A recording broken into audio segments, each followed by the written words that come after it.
Bienvenue, c'est Tam Tam Parleur. C'est la fin de cette 4e journée de la Coupe d'Afrique des Nations. Le Mali s'est fait peur, mais s'est imposé face à l'Afrique du Sud, 2-0. On voit ici le second but inscrit par les joueurs d'Eric Schell. Un peu plus tôt dans la journée, la Namibie a vécu sa meilleure vie en remportant sa première victoire en Coupe d'Afrique des Nations grâce à Deon Otto. Et encore un peu plus tôt, le Burkina Faso s'est imposé sur le fil face au Mourabitoun de la Mauritanie. Un résultat qui forcément fait plaisir au nouvel arrivant sur le plateau. C'est notre consultant Madou Dossama, ancien international burkinabé. Salut Madou. Salut, bonsoir. J'espère que vous allez bien. Vous êtes un homme de la nuit, je le savais. Forcément, ce match ne pouvait pas vous laisser indifférent. Vous l'avez regardé avec vos compatriotes. Oui, bien sûr. Je ne sais pas qui a fait le programme, mais la personne m'a beaucoup aidé parce que émotionnellement, c'était difficile. Vous avez des amis ici. Je me suis dit, je fais quoi? Je viens sur ici, je reste là à l'hôtel ou j'ai dit non, je vais la rejoindre. Mais vous avez le réflexe journalistique, vous avez filmé vos compatriotes heureux après le but de Bertrand Traoré qui est vraiment arrivé sur la fin. Hein. Ouais. Arrivé sur la fin, je pense que ma présence les a beaucoup aidés. Parce que moi, j'étais stressé, mais ils ne le savaient pas. Donc du coup, quand ils paniquaient, je les expliquais un peu, il faut vous calmer, ça va se passer comme ça. Et heureusement, un peu les prévisions, ça a donné. J'ai dit, quand le patron sera sur le terrain, beaucoup de choses risquent de changer et l'entrée de Bertrand a effectivement changé la donne. Et c'est vrai que c'est un vrai tournant dans cette rencontre. Henri Akodo, Patrick Mboma sont là, fidèles au poste. C'est aussi Brakissa Komara. Brakissa, cette équipe du Mali qui finalement a tenu son rang face à l'Afrique du Sud. Et oui, il a fallu attendre. Il a fallu attendre donc, la deuxième période, mais le Mali l'a fait. Et avec notamment ce premier but à la 60e minute par Amari Traoré, Madou. Oui, un but plein d'à propos, hein. Ce n'est pas un attaquant. Il a faim, ça se voit. Dès qu'il y a eu la possibilité, il n'a pas... Je ne sais pas, le défenseur sud-africain dormait, hein, mais lui, il avait faim, il était prêt, il savait ce qu'il faisait. Et ça, c'était un capitaine, c'était un leader, il a donné le tempo. Et il a ouvert donc le score pour le Mali. Puis, à la 66e minute, Sinayoko a doublé la mise également. Donc, finalement, le Mali a confirmé son rang. Le Mali a confirmé. J'ai l'impression que le Mali est monté en puissance dans ce match. Quand on voit que les Sud-Africains avaient eu un pénalty qu'ils n'ont pas concrétisé. Et là, c'est... Tout à l'heure, j'ai discuté avec Pat. Bon, lui, c'était un attaquant. Moi, je suis défenseur. J'ai dit, à la place du défenseur, je n'allais pas me laisser bouffer comme ça. Pat me dit non.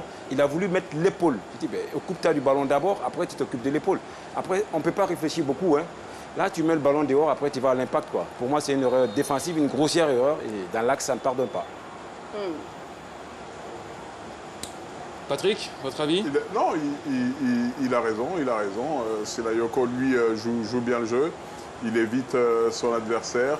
Il prend donc possession du ballon avec plus de facilité qu'il n'aurait fallu. Et derrière, il a un très bon geste avec cet extérieur du pied. Alors à noter, on vous a beaucoup parlé d'Yves Bissouma, qui devait être un petit peu le métronome de cette équipe. Figurez-vous qu'Eric Schell l'a sorti. Alors on va s'intéresser au match d'Yves Bissouma. Il n'a pas forcément été mauvais, mais ce qu'on peut noter, c'est que dès qu'il est sorti, eh bien, le Mali a commencé à marquer des buts 2 minutes après. Allez mieux, c'est ça la force d'un collectif, de pouvoir se refaire, repartir sur de bonnes bases avec... quand même, c'est pas se mouiller que de dire que c'est un élément clé de cette formation, mais ça lui laisse quand même le droit d'être traité comme un être humain qui a le droit de se manquer. Alors justement, vous avez vécu dans des vestiaires. Psychologiquement, ça va être vécu comment ça? Vous sortez, vous êtes le leader, votre équipe gagne? Non, c'est un bon hasard, mais c'est un jeu d'équipe. Le leader reste le leader. Alors sur un match, ça passe. Maintenant, si au bout de 5 matchs, il ne s'est toujours pas affirmé, il a des chances de rester un peu plus longtemps assis, quoi. Le deuxième buteur du Mali, celui qui a libéré le peuple malien, Lassine Sinayoko, il est au micro de Sena Chikou à Korogo. Allez, Sinayoko, victoire pour le Mali. J'imagine un peu votre joie. Hein. Ouais, gagner, qui plus est en Coupe d'Afrique pour notre premier match, bah, ça fait toujours plaisir pour la nation. Surtout qu'il y avait du monde ici au stade et ça nous fait énormément plaisir. Ça nous tenait à cœur de gagner ce match. Est-ce que le nombre de supporters maliens finalement au stade vous a fait mal en première période? On vous a senti sous pression là? Non, c'est juste que Ils nous ont imposé leur jeu, leur système de jeu. On n'a pas su répondre en première mi-temps. Mais après, on est rentré au vestiaire. Le coach nous a expliqué. On a fait nos réglages. Et tout s'est très bien passé. Et ça s'est concrétisé par des buts. Alors, le Mali, quelle est l'ambition du Mali aujourd'hui? Gagner le trophée, enfin? Gagner le trophée? Bah, c'est sûr, quand on joue au football, dans tous les cas, c'est pour gagner. Donc, j'espère qu'on va tout faire pour aller au bout. Et j'espère que tous les Maliens sont derrière nous. Il y en a aussi qui disent que le Mali, c'est beau dans le jeu, mais le Mali, ça ne gagne pas. Qu'est-ce que vous dites de ça? Bah, j'espère qu'ils ont regardé le match d'aujourd'hui. Parce que première mi-temps, on n'a pas fait du beau jeu et on a été récompensé en deuxième mi-temps. On s'est bien reconcentré. On a fait les réglages et donc on a gagné. Et on veut prouver au monde entier que le Mali, il y a du talent et tout le monde est déterminé. Allez, Sinayoko. Bonne chance pour la suite. Elle est comme ça. Vas-y. Voilà un peu. Merci Sénat, merci Sénat Chikou. Hein. Restez pas très loin, on aura peut-être besoin de vous. Alors Patrick, qu'est-ce que vous pensez en fait de la réaction de Sinayoko? Moi, je pense qu'il a raison de dire, bon, j'espère qu'ils ont regardé le match, mais il n'en reste pas moins qu'on a toujours ce sentiment que les Maliens sont bons, mais n'obtiennent pas les résultats escomptés. C'est un bon résultat pour commencer une compétition. Beaucoup de nations auraient voulu être à la place du Mali avec cette victoire par 2 buts d'écart. Clean sheet, c'est très positif. Souhaitons-leur que ça se passe très très bien par le suite. Et que pensez-vous plus généralement, en dehors des 2 buts, du jeu des Maliens, Henri? Alors, ce n'est pas la fluidité à laquelle on s'attendait. Parce que le Mali est réputé pour avoir un jeu beaucoup tourné vers l'avant, bien élaboré, bien construit. Je dirais victoire à l'arrache, victoire à la détermination, au courage, à l'abnégation. Parce que là, ce milieu de terrain était attendu pour être un rouleau compresseur. Moi, je n'ai pas vu une équipe structurée dans cette rencontre, mais à la fin, la victoire, c'était la chose la plus importante et ils ont obtenu cette précieuse victoire. C'est sans doute ce que va dire Yves Bissouma, la star de cette équipe malienne, ou en tout cas le joueur le plus en vue. Il est avec Sénat Chikou.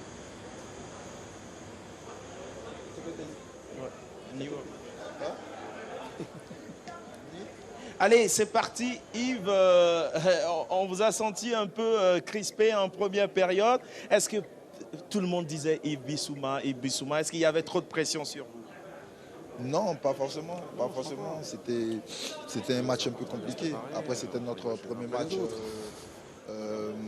dans cette compétition. Voilà, on sait très bien ce que la CAN représente physiquement. Et voilà, on a juste essayé d'être un peu plus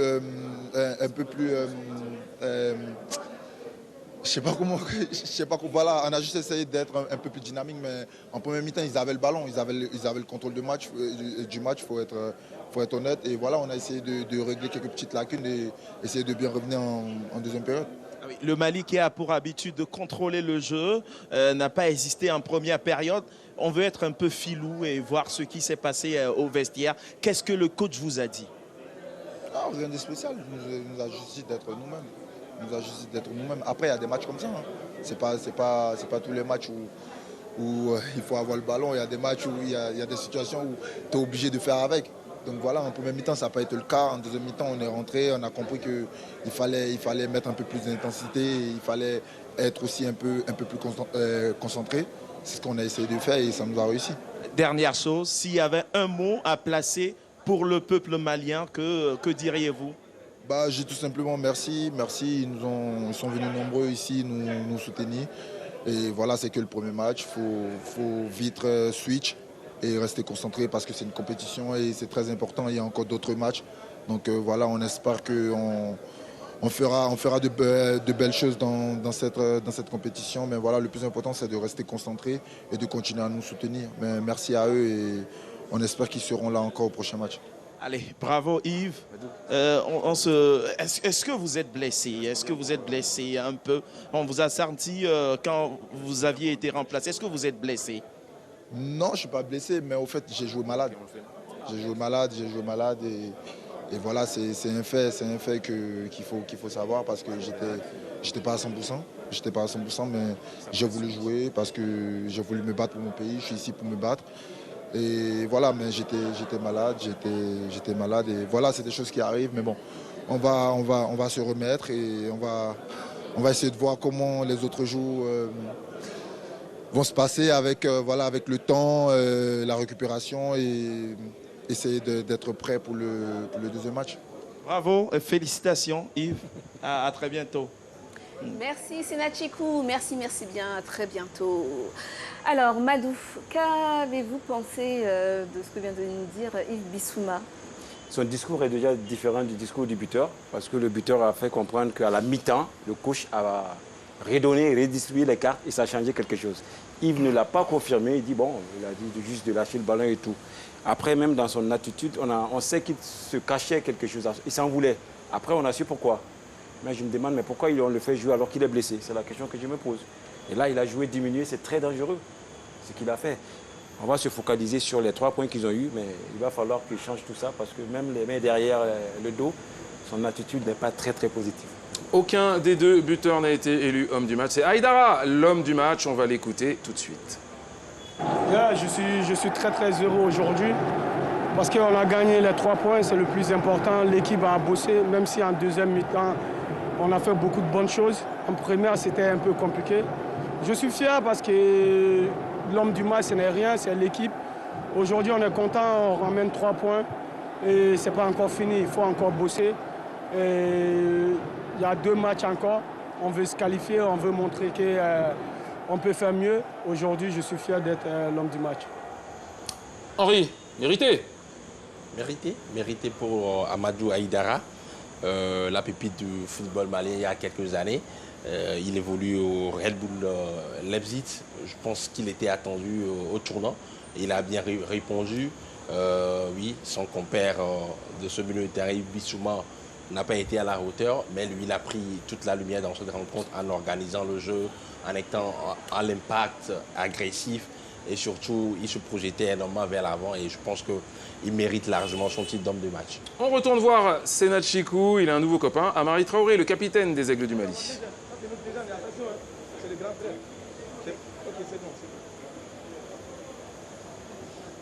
Allez, premier buteur malien, on l'a pour vous, David et tout le plateau. On ressent cette fierté quand même, surtout que les Maliens se sont déplacés.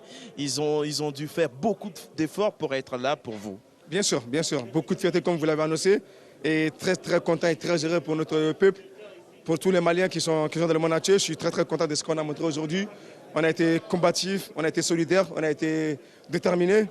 Et voilà, c'est ce qu'on a fait. Le mental qui a fait la différence. On prend le penalty, heureusement pour lui, il loupe. Voilà, on reste focus, on continue le processus, on continue à jouer. Voilà, on sait jouer, on a marqué ce but qui nous libère et après on marque le deuxième. C'est très bien, je suis très content de ce qu'on a montré.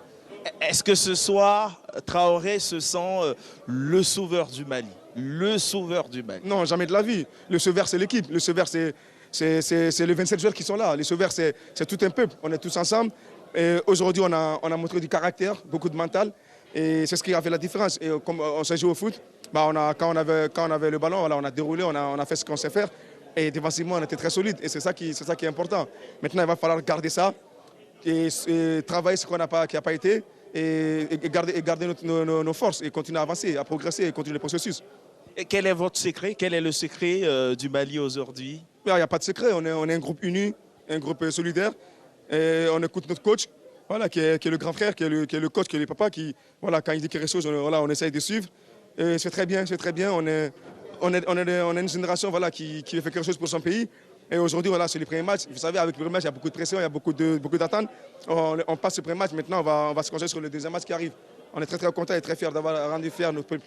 Est-ce qu'aujourd'hui, le Mali a enfin la carrure pour aller remporter le titre? Je ne sais pas, mais en tout cas, on vient en toute humilité, tout en décontrant et essaye de rendre fier notre peuple, match après match. Et voilà, se donner la main, faire quelque chose de grand, c'est ce qu'on veut faire. Et aujourd'hui, on a passé la première étape. Maintenant, la deuxième étape arrive très vite. Et le 20, il va falloir être présent comme aujourd'hui, corriger ce qu'on n'a pas bien fait et voilà, garder nos forces. C'est ça qui va faire la différence. Qu'est-ce qu'on dit? Mali bas, c'est ça? Mali puissance. À très bientôt. Merci Senachikou, à très vite. Alors tout de suite, on va vous proposer de regarder cette séquence. Je ris parce que j'apprécie le fait que Sénat se soit fait pote avec tous les Maliens. Absolument. Je pense qu'on est bien les interviews avec les Maliens. Il était très content d'aller à Korogo, et très copain avec les Maliens, c'est bien, bravo. Alors regardez maintenant justement cette captation de nos reporters Saint-Séverin et de Tréfélix, des supporters maliens, pendant le pénalty qui a été sifflé en faveur de l'Afrique du Sud. Donc forcément. Et là, on les retrouve avec le pénalty, avec le but qui a été mis donc par Aïdara, premier but. C'est magnifique quand même cette joie, cette explosion de joie dans les tribunes. Oui, c'est notre sport, hein. C'est ce qu'on aime voir et quand on est sur le terrain, fournir comme joie aux supporters, à la famille, aux amis. Ce sont des moments qui poussent, qui boostent. Ils ont fait des milliers de kilomètres pour vivre ça, hein. C'est quelques secondes de bonheur. Vous avez connu ça, vous aussi, aujourd'hui, Madou? Bien sûr. Des milliers de kilomètres. Des milliers de kilomètres. Il y en a qui sont même venus à pied. Ça, c'était les Guinéens, je pense. Ouais, c'est un grand pays, le Mali. Le sélectionneur, justement, des Aigles du Mali, Eric Schell, avec son ami, Senachikou.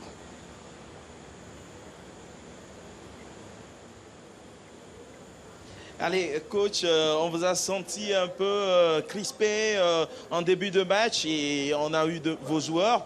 On sent que ça a dû cogner dur à la mi-temps. Non, ça n'a pas cogné dur. C'est vrai qu'on a eu une première mi-temps difficile. On était un petit peu en retard sur notre pressing de 1 mètre ou 2. Et puis l'Afrique du Sud, c'est quand même une très bonne équipe sur un plan technique. Voilà, c'est une équipe joueuse. Donc il faut être capable d'accepter que de temps en temps on passe à travers. Mais c'est vrai qu'en généralité sur cette première mi-temps, on était trop loin. Après il a fallu faire quelques réglages en deuxième mi-temps. Et sur le pressing, ça a tout de suite payé parce qu'on a récupéré des ballons et on a pu marquer derrière. Maintenant après c'est vrai que sur un plan technique on était un petit peu en dessous de ce qu'on faisait d'habitude. Maintenant je félicite quand même mes joueurs parce que gagner 2-0 un premier match ici à Korogo, c'est pas évident. L'Afrique du Sud, une très bonne équipe. Et puis on voit que cette CAN aussi, tous les matchs sont très, très disputés. Donc encore une fois, je suis fier de mes joueurs. C'est bien parce qu'on a une marge de progression. Voilà, il y a un deuxième match dans 4 jours. Il faudra élever encore un peu son niveau de jeu. Et souvent, le Mali, c'est très beau dans le jeu. Et là, c'est peut-être un peu moins beau et vous gagnez 2-0. Est-ce que quelque chose a changé dans cette équipe malienne? Je ne sais pas si c'est un peu moins beau. Ce que je peux dire, c'est qu'il y avait une grosse intensité. Voilà, encore une fois, on a récupéré des ballons très hauts. Et puis, c'est juste sur nos circuits préférentiels, on a manqué de justesse technique. Mais ça va venir.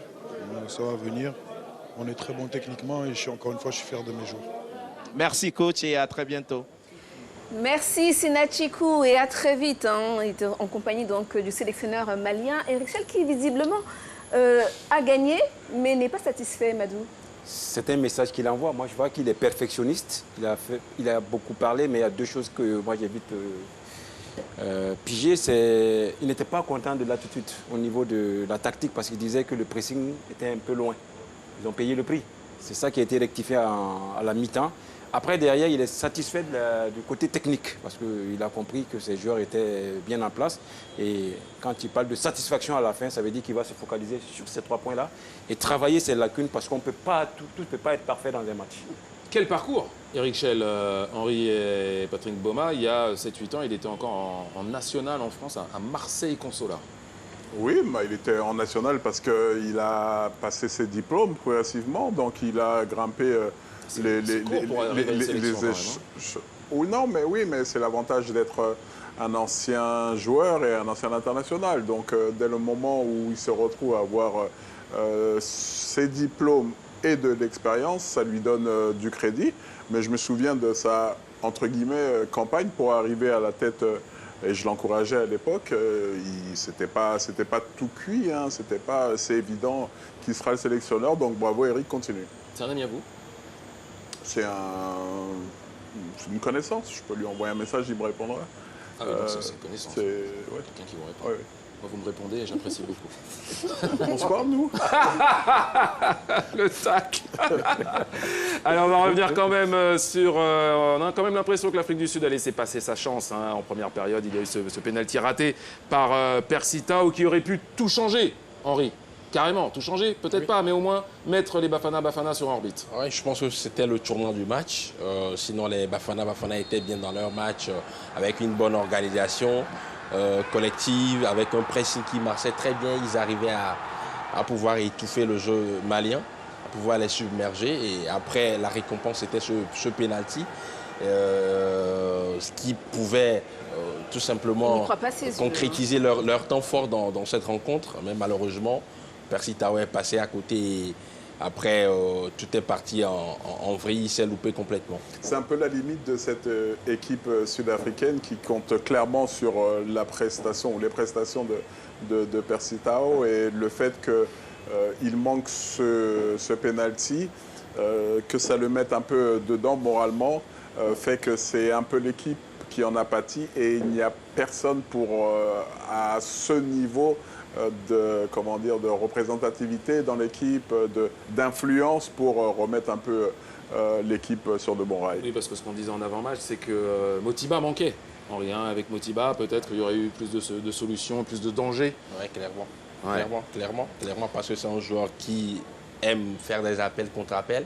Sauf qu'aujourd'hui, cette équipe, cette animation offensive a manqué de profondeur et c'est tout un désarroi pour cette formation sud-africaine. Je pense qu'on a été complet, mais on va quand même vous montrer l'occasion en toute fin de match, le poteau sud-africain. Madou, ça aurait pu donner un temps additionnel de folie. Oui, bon, ça n'allait pas donner un gros suspense parce qu'il ne restait plus beaucoup de temps, mais on ne sait jamais. Hein. Ah oui, voilà, ça peut changer, hein, parce que même sur un dégagement, on peut égaliser. C'était mieux que ça ne rentre pas côté malien. Après la première journée du groupe E, voici le classement. Le Mali en tête du tableau avec 3 points, suivi de la Namibie, 3 points également. Tunisie, aucun point. Ni l'Afrique du Sud. Prochain match, ce sera donc la Tunisie qui affrontera donc le Mali à 20h et l'Afrique du Sud qui rencontrera donc la Namibie. Ce sera dimanche également à 20h et toujours à Korogo. Voilà. On se referait pas le petit but de Deonoto? Non. La Namibie, non? Vous n'êtes pas d'accord? Non, pourquoi pas? Moi, j'aimerais bien le voir parce qu'il faut rappeler quand même que c'est un événement dans la journée. C'est cette équipe de la Namibie, les Brave Warriors, qui remportent leur première victoire en Coupe d'Afrique des Nations grâce à ce joueur Deonoto des Orlando Pirates. C'est bien ça, hein, Henri? C'est ça. En Afrique du Sud. Et c'est retentissant parce qu'en face, c'est la Tunisie. On le rappelle quand même, c'est assez énorme. Maintenant, quand on voit comment la Tunisie défend, on n'a pas envie de clamer à l'identité tunisienne qui est en général faite de rigueur, notamment sur ce genre de situation. Mais bravo pour cet exploit qui reste somme toute historique, puisqu'après 4 participations, c'est enfin une victoire pour la Namibie. Et on adore la pirouette. On fait un dernier tour à Korogo parce que Sénat Chikou est avec le sélectionneur sud-africain Hugo Bross. Ah oui, on a aussi pour vous le coach sud-africain. Premier match, vous étiez très attendu. Grosse déception quand même. C'est une déception parce que je pense qu'on fait une bonne performance aujourd'hui, surtout le premier mi-temps. On a très bien joué. Je suis certain si on s'est marqué le penalty qu'on aurait tout à fait un autre match. Le deuxième mi-temps, l'entraîneur malien a très bien compris qu'il devait aller un peu plus physique dans les duels. Et ce qu'ils ont fait, on n'avait pas de réponse là-dessus. On fait une petite erreur avec le deuxième but et le match était fini. Donc je suis déçu certainement parce qu'on a perdu le match, mais je ne suis pas vraiment déçu de la performance de l'équipe. Pas déçu de la performance des joueurs. Comment entrevoyez-vous les prochaines sorties? Il y aura la Tunisie, il y aura la Namibie. Il est certain, avec la défaite d'aujourd'hui, il faut gagner le deuxième match pour rester dans le parcours. Donc c'est à nous de le faire. Et je sais qu'on a les qualités, ça on a montré le premier mi-temps. Et si on sait faire ça contre la Namibie, alors je suis certain qu'on sait gagner ce match. Et c'est ça qu'on doit faire maintenant. gagner ce match, avoir 3 points et alors voir comment on va aborder ce match contre la Tunisie. Près de 20 ans que l'Afrique du Sud n'a pas gagné ce trophée. Est-ce que vous mettez une sorte de pression, vous? Non, pas du tout. Pas du tout. Mais naturellement, il y a 20 ans que l'Afrique du Sud a encore gagné la CAN. Mais comme vous savez, je pense que gagner une CAN, ce n'est pas évident non plus. Donc, il faut être bien au moment même, il faut être costaud, il faut de la chance aussi à certains moments. Ça, on n'a peut-être pas eu aujourd'hui non plus. Mais enfin, ce n'est pas la raison pourquoi on a perdu le match. Mais pression sur mes épaules, pas du tout. Je connais la qualité de mon équipe et je suis certain que le prochain match, on sera de nouveau là. Merci beaucoup et à très bientôt. Merci Senachikou pour toutes ces interviews depuis le stade de Korogo. On vous retrouve très vite sur les antennes de New World TV. Merci, à bientôt. Alors Madou, finalement, l'Afrique du Sud, c'est compliqué. Oui, c'est compliqué, mais l'entraîneur, il est d'une sérénité. Ils sont, ça va, je ne suis pas déçu de mes joueurs. C'est bien, ça veut dire qu'il va les remonter. Ça, c'est un discours qui tient pour la caméra, ça. J'ai cette impression-là, parce qu'on sent qu'il a le masque, mais c'est déjà bon de faire du politiquement correct. Il a remporté déjà une CAN avec nos amis d'une continent. Le continent, et ça, c'est à longtemps, quoi. C'est pas le même. C'est à longtemps, mais ça donne un peu de sérénité quand même. Non, il est serein dans son discours, et ça, c'est très bien. Il a reconnu aussi la supériorité au niveau de l'impact du Mali.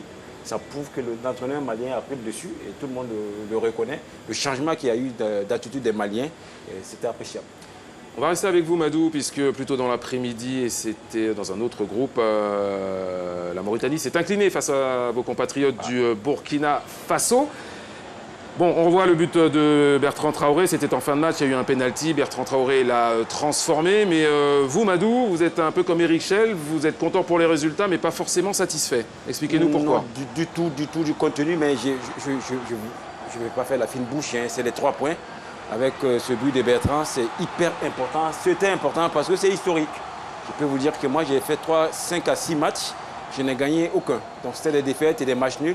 Et le Burkina n'avait pas encore gagné son match d'entrée comme ça. Ouais. En fait, on n'avait pas encore gagné le premier match. C'est tout nouveau. On va dire que c'est historique pour une nation qui a quand même été finaliste de la compétition. Absolument. Je parle de mon expérience personnelle. À chaque fois, les premiers matchs, c'était la catastrophe. Et même au Burkina en 98, c'est le Cameroun qui nous a battus. Donc du coup, l'entraîneur il avait dit dans un de ses discours, je vais faire quelque chose que personne n'a encore fait. Ça, il a le mérite de l'avoir fait. Mais on l'a dit, ce n'est pas ce que nous voulons, c'est la coupe. C'est vrai. Aujourd'hui, si je parle de la coupe, ça va être ridicule parce que ce qu'on a vu, le contenu n'était pas bon. Mais un parcours de champion, il faut gagner quelle que soit la manière. Allez, rapide coup d'œil à présent sur ce tableau des classements du groupe E. Après donc, cette première journée. Le groupe D, pardon, c'était le groupe, il faut se rappeler, hein, parce que c'est vrai D. qu'on joue des fois sur 2 jours, c'était le groupe de l'Algérie. Le Burkina donc totalise 3 points, l'Algérie 1 point, l'Angola également et la Mauritanie aucun point pour le moment. L'Algérie donc affrontera le Burkina Faso, ce sera donc samedi à 14 h et la Mauritanie rencontrera l'Angola, toujours samedi 17 h cette fois-ci, au stade de la Paix de Bouaké. Madou, le Burkina Faso en tête pour l'instant, vous vouliez nous parler d'Hubert Velud. Oui, Hubert Velud, je l'avais dit lors d'un de mes plateaux au Burkina, moi je sens qu'on n'a plus l'ADN du Burkina. On avait une façon de jouer. Aujourd'hui, moi, je ne l'ai pas vu. On a subi. Ça fait un moment depuis qu'il est là. On en discute souvent avec l'adjoint. Mais qu'est-ce que vous voulez? Les résultats parlent pour lui. Il s'est même qualifié avant la fin des tours éliminatoires, à 2 journées de la fin. Il a justement le mérite d'être efficace. Sinon, dans le contenu, on l'a vu aujourd'hui. Si on peut jouer comme ça, arriver jusqu'au bout, moi, je suis preneur. Mais pour le moment, pas satisfait du contenu. Patrick? Ça peut durer, Hugo Bros, si les analystes, les fins d'analystes comme Madou ne sont pas contents? Tant que ça dure, on ne dit rien. S'il y a des couacs, on reviendra sur la manière. Et c'est vrai que pour le Burkina, nation aussi joueuse du football, il faudrait voir une autre image. Mais la vérité en football, ce sont les résultats. Et les encyclopédies, Henri Akodo, qu'est-ce que vous en pensez? Il a choisi le pragmatisme et le réalisme. On ne peut que se contenter de cela parce que l'essentiel, c'est d'aller chercher les résultats, même si le contenu est insipide, parce que je pense qu'il y a de la qualité pour faire un meilleur football. Allez, on va passer au match de demain. Seulement 2 rencontres à vous proposer, mais avec le Maroc, demi-finaliste de la Coupe du Monde Qatar 2022, et la RDC, République démocratique du Congo. Bande annonce.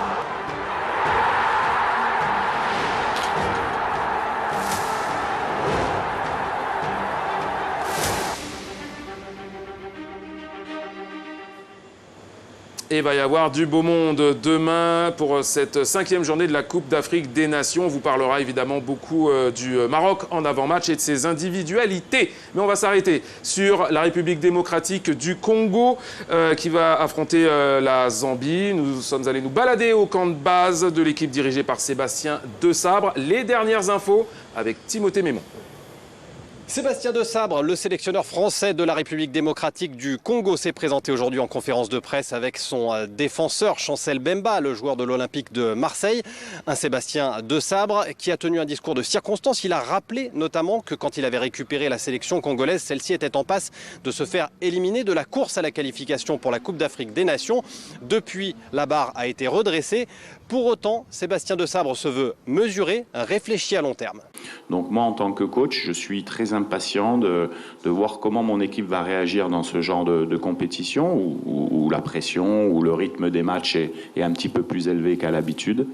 Donc ça, c'est sûr. Après, nous, on est, comme je l'ai dit, on est outsider dans cette compétition. On veut d'abord faire de bons matchs, continuer la régénération de notre équipe pour à l'avenir avoir de très bons résultats sur le continent africain. Dernier entraînement tardif pour la République démocratique du Congo qui veut se mettre dans les conditions idéales en vue de préparer la rencontre de demain qui se jouera à 20h au stade Laurent Pocou de San Pedro. C'est le retour de la RDC à la CAN après avoir manqué donc, la précédente. Comment est-ce qu'elle doit aborder ce premier match, Henri ? Avec sérénité, avec beaucoup de certitude, parce que c'est une équipe qui a retrouvé une certaine dynamique, une certaine façon de jouer avec Sébastien Desabre, qui a apporté une certaine discipline tactique. C'est une équipe très solide défensivement, qui n'encaisse pas beaucoup de buts.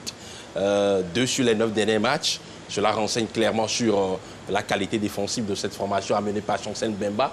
Devant, ça va très vite avec Théo Bongonda et Meshak Elia sur les côtés. Des faux pieds, ils ont de la qualité. Samuel Mouti-Sami au milieu de terrain. Je pense qu'ils ont tout. Ils ont la puissance, la technique et surtout l'insouciance pour faire très mal dans cette compétition. Pour gagner la CAN, d'après ce que vous dites là. Peut-être une 3e étoile. C'est bon à prendre pour le président Tshisekedi. Allons-y, c'est lancé. Sébastien, envie de rajouter Patrick, envie de rajouter quelque chose ? Non, si, un petit, je dirais qu'ils devront aller avec tranquillité parce qu'ils ont quand même une expérience réelle dans cette compétition. 2 étoiles, ce n'est pas rien. Donc oui, une édition de manquer, mais ça ne remet pas en question le pays de football qu'est la RDC. Donc je ne m'inquiète pas sur la façon d'entrer dans cette compétition. Madou, votre avis ? Ils sont à la recherche de l'air lustre d'antan, mais bon, comme je dis souvent, les Ivoiriens ont l'habitude de bien dire les choses. Le ballon ne connaît pas son ancien client. Si tu es fort, il faut être fort maintenant. Le passé, il faut un peu oublier. Je pense que tu as donné tous les éléments qui permettent aujourd'hui de dire qu'ils sont là. Il faut négocier déjà le premier match et le suivant. Ouais, je suis Pas convaincu ? Moi, je pense que l'expérience est importante. Tout à l'heure, j'entendais dire Hugo Bross, ça fait longtemps, ça fait que 3 éditions de CAN. Il l'a gagné, donc le temps, certes, est relatif. Et s'il a pu le faire, je pense parce qu'il avait une sélection expérimentée dans son âme, mais pas nécessairement dans ses joueurs. Et ça, c'est quelque chose qui compte. Donc la RDC va bénéficier de cela. Après, c'est un derby. La gestion des émotions comptera pour beaucoup. La dernière fois que ces deux équipes se sont rencontrées en CAN, c'était en 2015, un but partout à la fin.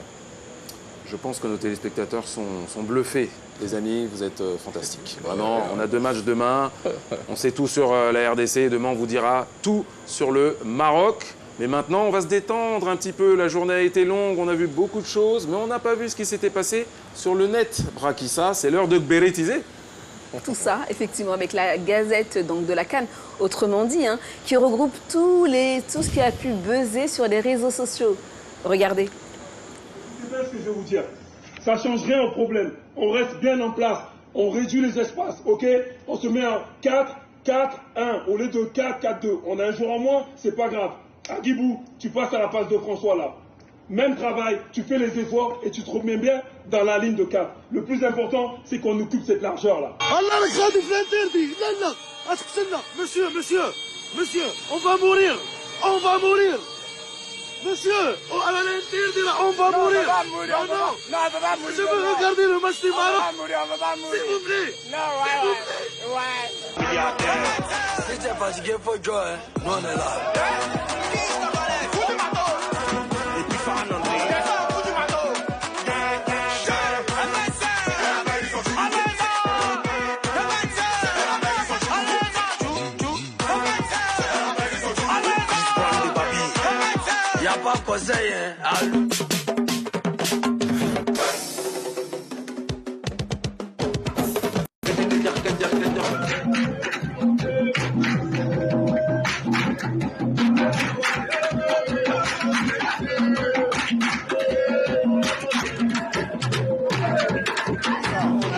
Moi, je veux plus.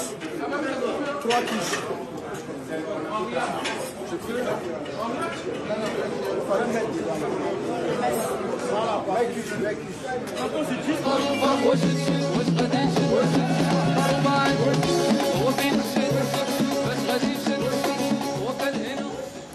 Alors, je vous vois tous en train de rire, la mort de rire sur le plateau. Patrick, quel a été pour vous ce qui a retenu votre attention? L'alimentation, c'est important. Ouais, on l'a vu. Bien insister pour avoir ces quantités. Les 3 cuisses de poulet. Avec la sauce, le riz, tout ça. Ça, c'était vous en sélection.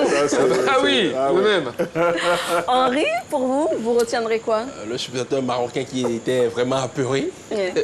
Il avait peur pour sa vie. Pour sa vie. On va mourir, on va mourir. Et vous, Madou, alors?